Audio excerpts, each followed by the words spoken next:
Exercise 9.5 9.5ல இந்த some பார்க்க போகிறோம். என்ன கொடுத்துருக்காங்க, 8th சம் வந்து நம்ம பார்க்க போகிறோம். 8th சம் பாருங்கள். The diagonals of a rhombus, the diagonals of a rhombus measure 12 centimeter and 16 centimeter. Find its perimeter கேட்டிருக்காங்க. ரொம்ப சிம்பிள். Find its, புரிஞ்சுதா? இது வந்து என்ன கொடுத்துருக்காங்கன்னா, ஒரு diagonal of a rhombus கொடுத்துருக்காங்க. அது வந்து ஒன்று 12 சென்டிமீட்டர், இன்னொன்று வந்து 16 சென்டிமீட்டர். இப்போ இதில் வந்து நம்ம பெரிமீட்டர் வந்து கண்டுபிடிக்கணும். ஃபஸ்ட்டு டயக்ராம் ட்ரா பண்ணிக்கலாமா? டயக்ராம் வந்து நல்லா கொஞ்சம் நீட்டாக பெருசாக ட்ரா பண்ணிக்கோங்க. அப்போ தான் உங்களுக்கு சம் செய்கிறதுக்கு வந்து ரொம்ப யூஸ்ஃபுல்லாக இருக்கும். இப்போ பாருங்கள், நான் டயக்ராம் ட்ரா பண்ணி காட்டுறேன்.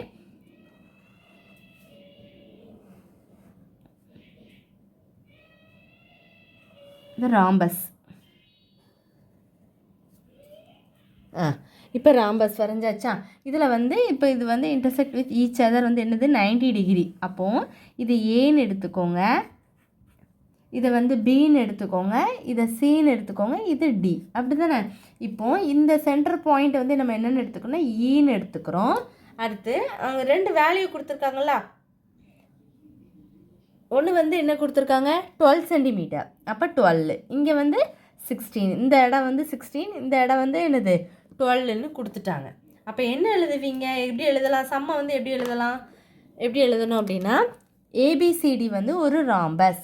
ஏபிசி லெட்னு கூட போட்டுக்கலாம். Let ABCD be a rhombus.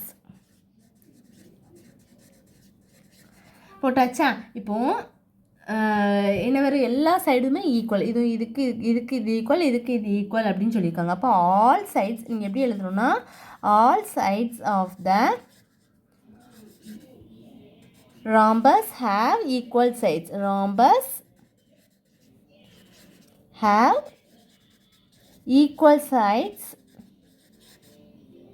equal length. ஏன்னா இதோட லென்த் ஈக்குவலாக தான் இருக்கும். Length of its diagonal. இந்த லைனை வந்து நீங்கள் கண்டிப்பாக லென்த் ஆஃப் இட்ஸ் டயகனல் வந்து கண்டிப்பாக இந்த லைனை வந்து நீங்கள் கண்டிப்பாக எழுதணும். டயகனல் என்ன கொடுத்துருக்காங்க, என்ன ஏசி, இன்னொன்று பிஇ.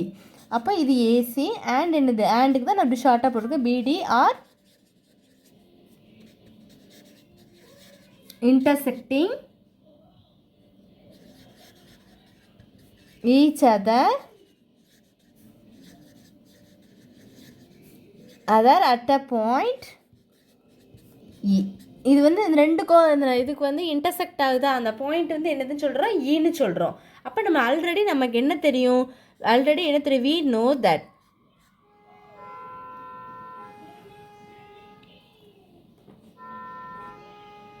அடுத்து என்ன எழுதலாம், the diagonal of the rhombus. அது எழுதிக்கலாம் நம்ம. diagonal அந்த லைனை எழுதலாம் கூட வேண்டாம், இல்லை எழுதிக்க. diagonal of the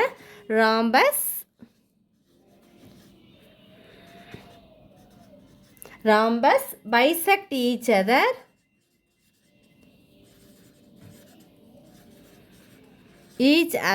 at என்னது 90 டிகிரி. ஓகேவா? இது வந்து பைசெக்ட் ஆகுது. அடுத்து நீங்கள் என்ன எழுதணும், இது வந்து நம்மளுக்கு ஆல்ரெடி தெரியும். இது வந்து ஒரு 90 டிகிரி பைசெக்ட் ஆகுதுன்னு தெரியும். அப்புறம் இது வந்து எதுக்கு இன்டர்செக்ட் ஆகுது, ஏசிக்கும் பிடிக்கும் இன்டர்செக்ட் ஆகக்கூடிய பாயிண்ட் வந்து என்னது ஈன்னு நம்ம எடுத்துக்கலாம். என்னன்னாலும் எடுத்துக்கலாம், ஓனாலும் எடுத்துக்கலாம், ஈனாலும் எடுத்துக்கலாம். அடுத்து வந்து நம்ம என்ன பண்ண போகிறோம் அப்படின்னா, இப்போது இந்த ஏஇ இருக்கா, அப்போ ஏஇ வந்து இது வந்து எப்படி எழுதலாம், இது வந்து இவ்வளோ தான் நம்மளுக்கு வந்து ஃபுல்லாக தெரியாது. அப்போ இவ்வளோ வேணால் அதை டிவைட் பண்ணிக்கலாமா? AE can be written as. இதை வந்து நம்ம மொத்த இதுக்கும் நம்ம 2ஆல் டிவைட் பண்ணால் நம்மளுக்கு இந்த இடத்துல உள்ள வேல்யூவும் கிடச்சிருமா? அதுதான் அடுத்த ஸ்டெப்பில் எழுத போகிறோம். அப்போ எழுதும்போது AE can be written as AC divided by 2. அப்போ என்ன வரும், 12/2 which is equal to 6. அடுத்து என்ன இருந்துச்சு அந்த டயக்ரத்தில், அந்த டயக்ராம் வந்து இங்கே கொஞ்சம் வரைஞ்சிக்கிறேன், நீங்கள் திருப்பி பார்த்துட்ருக்க வேண்டாம். இது வந்து என்னென்னு எடுத்தோம், ஏ, இது பி, இது சி, இது டி, இந்த சென்டர் பாயிண்ட் இ எழுதியாச்சு. அப்படி தானே ஏஇக்கு எழுதிட்டோம். அடுத்து டிஇக்கு எழுதலாமா? இங்கே 12 இருந்தது, இங்கே 16. அப்போ 12/2 6. அப்போ டிஇ இது வந்து 16. அப்போ டிஇக்கு எழுதும்போது DE can be return as DE வந்து என்னது? பிடி டிவைடட் பை 2. அப்போ பிடி டிவைட் பை 2னா மொத்தம் இது வந்து என்னது? நம்ம 16 2ஆல் டிவைட் பண்ணால் அதுவும் கிடச்சிடும்ல, விச் இஸ் ஈக்குவல் டு 8ன்னு கிடச்சிடும். இப்போ என்ன பண்ணிக்கலாம்? கன்சிடர் ட்ரையாங்கிள் என்ன கன்சிடர் பண்ணிக்கலாம்? நம்ம இதை வந்து ஒரு ட்ரையாங்கிளாக எடுத்துக்கலாம். Consider the triangle AED. என்ன பண்ணலாம்? ஃபார்முலா என்ன வரும்? பித்தாகரஸ் தியரம் படி அது எழுதிக்கலாமா? என்ன எழுதுவீங்க formula? AD square equal to, ஏன்னா நம்மளுக்கு தெரியாதது இதுதான். அப்போது AD square equal to AE square plus என்ன வரும்? இடி ஸ்கொயர்னு இருக்கும். அப்படி தானே? அப்போ என்ன பண்ணுவீங்க? ஏடி வந்து நம்மளுக்கு தெரியாது. அப்போ ஏடி ஸ்கொயர் ஈக்குவல் டு ஏஇ வந்து என்ன கண்டுபிடிச்சிருக்கோம்? 6 ஸ்கொயரு ப்ளஸ் இடி வந்து என்ன கண்டுபிடிச்சி வச்சுருக்கோம்?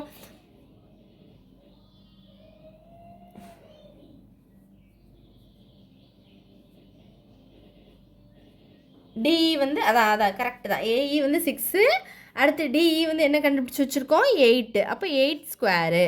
அப்போ அடுத்த ஸ்டெப்பில் என்ன பண்ணுவீங்க? என்ன பண்ணணும்? AD square equal to 6 square 36 plus 80.